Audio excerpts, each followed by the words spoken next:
à tous pour la dernière partie d'INSEM. Ça y est, on a rechargé les batteries et on vous propose une émission Conso. Votre logement et certaines de vos habitudes sont extrêmement énergivores. Je vous explique. Si on faisait une petite balade de pièce en pièce dans votre maison pour identifier les postes qui sont extrêmement gourmands en énergie et vous proposer des gestes tout simples à adopter au quotidien pour faire des économies. Vous allez voir, c'est très bon pour la planète et votre portefeuille.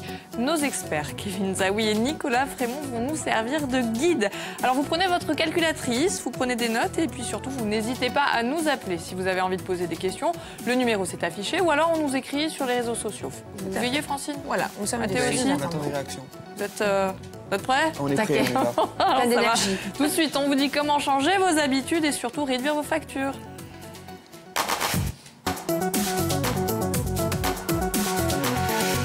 Kevin, Nicolas, bonjour et bienvenue. C'est un plaisir de vous retrouver sur le plateau d'INSEM. Alors, Kevin Zaoui, vous êtes responsable marché particulier MDE EDF. C'est ça. Décryptage.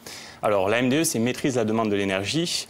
Et on s'occupe donc, on a une démarche, la démarche Agir Plus, qui vise à encourager les foyers insulaires à réduire leur consommation par des travaux d'économie d'énergie. Donc, on a un réseau d'entreprises partenaires que l'on anime sur le marché des particuliers et des aides financières qui sont très incitatives pour les travaux d'économie d'énergie. Alors, vous êtes déjà venu sur le plateau pour parler justement de ces travaux d'amélioration énergétique, mais aujourd'hui, c'est plus des petites astuces plus simples qu'on peut mettre en application au quotidien. Et pour vous accompagner dans cette balade, Nicolas Frémont. Nicolas, vous êtes conseiller Info Énergie CAUE en Haute-Corse. Exactement. Alors, CAUE, Conseil d'architecture, d'urbanisme, de l'environnement de l'Haute-Corse. Donc, on anime un espace info-énergie qui a été mis en place par l'Agence de l'environnement, de la maîtrise de l'énergie et par la région Corse. Et on a une mission de conseil et d'information sur tout ce qui est économie d'énergie auprès du grand public. Donc, vous allez justement chez les particuliers et vous avez identifié les postes qui sont énergivores. Si je vous demandais à combien s'élève la facture moyenne d'une résidence principale en Corse, vous me répondez combien ? Alors, la facture moyenne, elle est d'environ 1 150 €. Je dis environ parce qu'elle est très différente que vous soyez en maison individuelle ou en appartement. Elle est beaucoup plus élevée en maison individuelle. Ça va dépendre aussi du nombre d'habitants dans le logement et de vos modes d'usage, de consommation, de chauffage notamment. Donc, on prend quand même pour référence cette moyenne de 1 150 €. C'est ça, Nicolas ? C'est ça. 150 €. Et donc dedans, qu'est-ce qu'il y a ? Il y a tous les... Alors, le chauffage. Le chauffage, c'est le principal poste de consommation. C'est 35% de la consommation d'énergie. Alors, c'est beaucoup plus important dans les autres régions, mais dans le climat méditerranéen, c'est un petit peu plus limité. Donc, on est à 35% de consommation. Et le deuxième poste de consommation, c'est l'eau chaude. L'eau chaude qui représente 17% des consommations. Donc, on va parler d'éco-gestes aujourd'hui. Et les économies d'énergie principales qu'on va pouvoir réaliser, c'est sur ces deux plus gros postes de consommation que sont le chauffage et l'eau chaude sanitaire. D'accord, mais on va voir qu'il y en a d'autres aussi à grappiller. Il y en a d'autres. Après, on peut gratter, effectivement, on peut gratter plein de petits points, mais si déjà on fait un effort sur ces deux postes-là, on va faire des grosses économies. Combien à peu près ? En pourcentage on peut réduire facilement sa facture de chauffage en baissant le chauffage, tout simplement. Tout simplement. 1 Oui, degré, c'est 7% d'économie. On peut aussi réduire sa facture d'eau chaude sanitaire en installant des gros systèmes comme un système solaire ou ce genre de choses, mais en faisant des petits gestes, couper l'eau chaude. Voilà, des petits gestes quotidiens où on va faire attention à notre consommation d'eau chaude. Ça peut être intéressant. Alors justement, si vous êtes... on a une petite réaction. Donc, sur Facebook, qui me dit quand on aère 10 minutes sa maison, le matin, faut-il couper le chauffage ou le laisser ? Pour 10 minutes, il vaut mieux couper son chauffage. C'est pas... Même pour 10 minutes. Oui, on va couper son chauffage, parce que de toute façon, ça ne sert à rien de chauffer pour dehors, et on peut le remettre en marche. La maison ne va pas baisser en température tout de suite, en 10 minutes, on ne va pas baisser. Et 5 minutes suffisent. Ça sent le message de la maman à l'étudiant. Non, moi, on m'engueule souvent parce que je laisse la lumière allumée. C'est vrai que mes parents ont raison. C'est vrai. Voilà, éteindre la lumière en sortant d'une pièce. On va voir tout à l'heure. Alors, ce que je vous propose de faire, on fait une balade. D'accord ? De pièce en pièce, on passe dans la maison et on va essayer de comptabiliser un geste simple qui pourrait faire baisser la facture. Alors, je vous propose de commencer, puisqu'en face, on a la cuisine de Marina. On commence par ça. Le réfrigérateur. Très énergivore, pourquoi ? Le réfrigérateur, c'est un poste, le poste froid, on va dire, que ce soit réfrigérateur et congélateur, c'est le poste qui fonctionne 24 heures sur 24 et 365 jours par an. Donc ça, c'est effectivement un appareil qui peut consommer de l'énergie. Les choses auxquelles il faut penser, ça va être de placer le réfrigérateur à un endroit qui va être plutôt frais, et non pas tout près du four, parce que sinon il va récupérer la chaleur du four et il devra traiter cette chaleur-là. Donc dans une petite cuisine, il faut bien penser l'agencement. Exactement. Le nettoyer la grille de ventilation qui se trouve derrière, puisque ça peut générer des surconsommations. Et ensuite, veiller à la température intérieure du réfrigérateur de manière à ce qu'elle ne soit pas trop basse, puisque chaque fois qu'on va baisser la température, il consommera plus. Voilà. Donc la température moyenne, c'est au milieu du frigo entre 3 et 5 degrés. Ça ne sert à rien de baisser plus la température. Et pour le congélateur, ce sera 18 degrés. Moins 18 degrés, pardon. Moins 18 oui, voilà. Et on pense à dégivrer? Alors voilà, précision. J'ai laissé Kevin. Dégivrer, c'est important puisqu'il faut savoir que 3 mm de givre, donc c'est pas beaucoup, ça représente 30% de consommation en plus. Ah oui, quand même. Donc c'est important de dégivrer régulièrement son congélateur. D'accord. 1,5 cm, 50%, et ainsi de suite. Donc le dégivage, c'est quelque chose d'important. Ouais. Et puis à la tête. Alors pour Mathé, qui bientôt devra acheter un frigo quand il sera grand, qu'est-ce qu'il va choisir comme classe? Alors l'autre chose, c'est effectivement quand on va changer ses appareils électroménagers, il y a une chose à regarder qui est importante, c'est l'étiquette énergie. Donc privilégier les appareils qui sont très économes. Cette étiquette énergie, elle se trouve sur tous les appareils électroménagers qu'on va acheter, même maintenant sur une maison quand on va l'acheter ou sur une voiture. Et il faut privilégier des appareils qui sont étiquetés A 3+, A+++. T'as compris?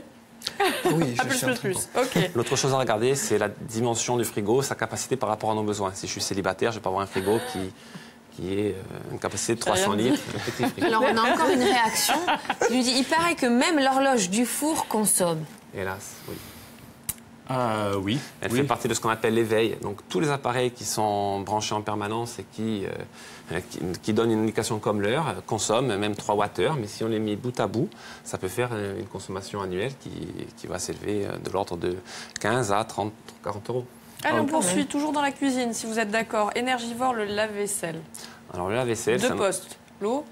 Exactement. Et l'électricité. Oui, alors le lave-vaisselle, effectivement, c'est un poste qui consomme aussi de l'énergie. Donc, il faut savoir que 80% de l'électricité qu'il utilise, c'est pour chauffer l'eau. Donc, pour faire des économies, ça va être de privilégier les cycles qui vont être pas forcément à 75 degrés, mais un petit peu plus à température moins basse, et puis les cycles courts. Donc, c'est la chose à faire attention. Et pareil, quand on l'achète, étiquette énergie, appareil qui sont... Est-ce qu'on fait la vaisselle à la main ou est-ce qu'on met au lave-vaisselle? Alors, si on fait la vaisselle à la main, il faut faire la vaisselle à la main en utilisant des bacs. Parce que souvent, on a tendance à faire la vaisselle à la main avec l'eau coulante. Et à ce moment-là, on va consommer plus d'énergie qu'avec un lave-vaisselle, puisqu'un lave-vaisselle, c'est une quantité d'eau bien précise, 10 litres. Et puis, ainsi que fait. Quand on laisse couler l'eau, on consomme beaucoup plus d'eau. On est qu'à la cuisine, on a déjà contrarié Mathéo. On est un champion du monde alors, sur le plateau. Alors, quelque chose de très très simple. Justement, un conseil pour Mathéo, on l'a donné tout à l'heure à Marina. Une astuce, mettre un couvercle. Ça va permettre de faire des économies sur une casserole. Voilà, sur l'usage cuisson. Donc l'usage cuisson, c'est 9% de la consommation des ménages, donc c'est relativement important. Et si on couvre sa casserole, un éco-geste tout simple, on consomme 4 fois moins d'énergie, d'électricité ou de gaz. Ah oui, quand même. Donc c'est un éco-geste qui permet, si on le convertit en euros, de faire 22 € d'économie par an. Allez, ça marche, 22 € dans la tirelire. Gagné. La dernière fois, j'ai mis une assiette, elle a éclaté. Donc, les couvercles exprès. On va t'acheter un couvercle. Allez, on passe à la salle de bain. Vous êtes d'accord? Direction la salle de bain. La douche ou le bain? Alors, il faut privilégier la douche, ça paraît évident. Il faut savoir qu'une douche, c'est en moyenne entre 30 et 80 litres d'eau, alors qu'un bain, c'est 4 fois plus. C'est entre 150 et 200 litres d'eau. Donc, on peut estimer l'économie d'énergie annuelle à 75 € si on privilégie les douches par rapport au bain. Arrête les bains. Tu as compris? Moi, alors, je suis plus douche, là. Pour le coup, ça va. Il y a même des petites installations, c'est valable pour la douche, c'est aussi valable pour le lavabo. Oui, ça va être des réducteurs des mousseurs, on appelle ça des mousseurs, des réducteurs de débit. Donc, dans des installations qui peuvent être assez anciennes, on a un débit qui peut aller jusqu'à 12 litres d'eau par minute. Sur un robinet, et en mettant un mousseur, on va passer de 12 à 8 litres, voire 6 litres. Et du coup, on économise à chaque minute en ouvert à fond, donc entre 4 et jusqu'à 6 litres d'eau. Ah oui, quand même. Et là, du coup, une économie annuelle, pareil, allez. On l'a estimé à 75 € également, 75 € par an. C'est dans la globalité de... Donc c'est pour la douche et pour les lavabos. D'accord. Alors, on met 75 € dans la tirelire. J'ai envie de vous demander les toilettes. Alors, les toilettes, c'est en fait la chose à faire. Ça dépend. Ça dépend de plein de choses. Non, ce qu'il faut faire, c'est la chasse aux fuites. Ne pas laisser couler de l'eau dans la cuvette et vraiment veiller à ça, parce que là, c'est de l'eau qui part. Une cuvette qui coule en flux continu, ça peut être 400 litres d'eau au jour. Donc, il faut vraiment veiller à éviter les fuites. Donc, aller dehors. Alors ça, c'est une autre solution. Allez dehors, mais chacun fait ce qu'il veut. Là, Alors, toujours dans la salle de bain, la machine à laver ou le sèche-linge. Est-ce que c'est vrai qu'un sèche-linge, ça consommerait 2 fois plus d'énergie et 2 fois plus d'électricité que le lave-linge? Alors oui, un sèche-linge consomme beaucoup d'énergie parce que tout simplement, il met en température élevée pour que le linge sèche. Donc, quand on est en région méditerranéenne et qu'on peut le faire, le plus économe, c'est d'utiliser le soleil pour sécher son linge.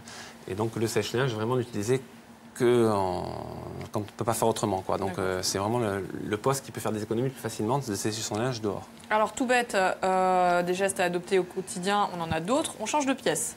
Et là, on va dans le salon et les 2 postes les plus énergivores du salon sont chauffage et la lumière. Comment on fait des économies d'énergie sur l'éclairage? Alors, l'éclairage... Ne nous dites pas vivre dans le noir, ça ne va pas le faire. L'éclairage, il est global en fait. Hein. C'est pas uniquement le salon, c'est dans toute la maison. Vas-y, Kevin, je te laisse continuer. Déjà, le principal poste, ça va être le chauffage. Donc, on va commencer par le chauffage, si ça vous dérange pas, parce que c'est vraiment là où on va faire beaucoup d'économies. Donc, on l'a dit tout à l'heure en introduction, baisser sa température de 2 degrés. Donc, il n'y a pas de ressenti, on n'a pas froid à 2 degrés de moins. Il faut se couvrir en hiver, il faut porter un pull à la maison, il ne faut pas se balader en t-shirt. 2 degrés en moins dans la température de consigne. 2 degrés en moins, c'est 55 € d'économie sur sa facture annuelle. Ah oui, quand même. Donc, c'est conséquent, donc ça ne coûte rien de porter un pull et ça fait faire des économies. Et donc là, on les a mis dans la tirelire, d'accord. L'éclairage. L'éclairage, les luminaires performants de type LED ou lampe basse consommation, ça consomme 5 fois moins qu'une lampe classique et ça dure beaucoup plus longtemps. D'accord. Et ça permettrait de faire quoi, les économies? L'économie, on l'a évaluée à 35 € par an. D'accord. Donc ça aussi, on met dans la tirelire. Vous avez une réaction? Non, mais il n'y a pas de petite économie, hein, j'ai l'impression que... Tu as compris. Cette mission est pour toi, Mathieu. Oui. C'est tes parents qui nous ont appelés. Ouais. On change de pièce, on va dans la chambre. Alors, inutile de trop chauffer, on l'a bien compris. D'ailleurs, dans la température dans la chambre, idéalement, c'est combien? Les températures qu'on donne en réglementaire, alors c'est 19 degrés dans les lieux de vie et c'est 16 degrés dans les chambres. Après, il y a le confort et chacun va mettre la température à son confort. Ceci étant dit, ça ne sert à rien d'avoir une pièce qui est chauffée à 22-23 degrés. On y dort mal, donc il vaut mieux que la température soit plus basse. Alors on a une réaction vite fait. Alors 10 secondes. 10 secondes. Alors quel est le chauffage le plus économe, les bains d'huile ou le converteur? Convecteur. C'est 2 types de chauffage à éviter. Voilà. Le mieux, c'est de passer sur une pompe à chaleur réversible qui va faire chaud ou froid, qui est beaucoup plus performante et qui va permettre de diviser les consommations de chauffage par 3. Exactement. Et alors les frileux qui mettent le chauffage un peu plus élevé dans le salon, ils n'ont pas besoin d'avoir la chambre trop chauffée. Qu'est-ce qu'on fait? On ferme la porte? On ferme les portes. Fermer les portes permet de faire des économies. Puisque... Combien d'économies en fermant la porte? Alors en euros, on l'a évalué à 24 €. Ouais. Ce qu'il faut savoir, c'est que fermer les portes, c'est très simple aussi. Et c'est 6% de consommation de chauffage en moins. Alors on a réussi, l'émission est finie. On a économisé combien au total? Normalement, ça devrait s'afficher. 286 €. C'est pas en faisant ça. Et tous ces petits gestes. J'espère que tu as tout noté. Papa, maman, si vous me regardez. Voilà. Et on évite évidemment les appareils en veille. Aussi. Mais écoutez, Nicolas et Kevin, vraiment merci d'être venus et merci pour cette balade dans l'intérieur de nos téléspectateurs. Demain, on va vous parler d'autre chose. Toujours une émission conso. Pourquoi le jambon est-il rose? C'est très sérieux, c'est pas une blague et ça risque de ne pas vous plaire. Toutes les explications avec Célia Sarossi. Elle est diététicienne nutritionniste. Allez, on va y arriver. À demain. Courage. Ciao.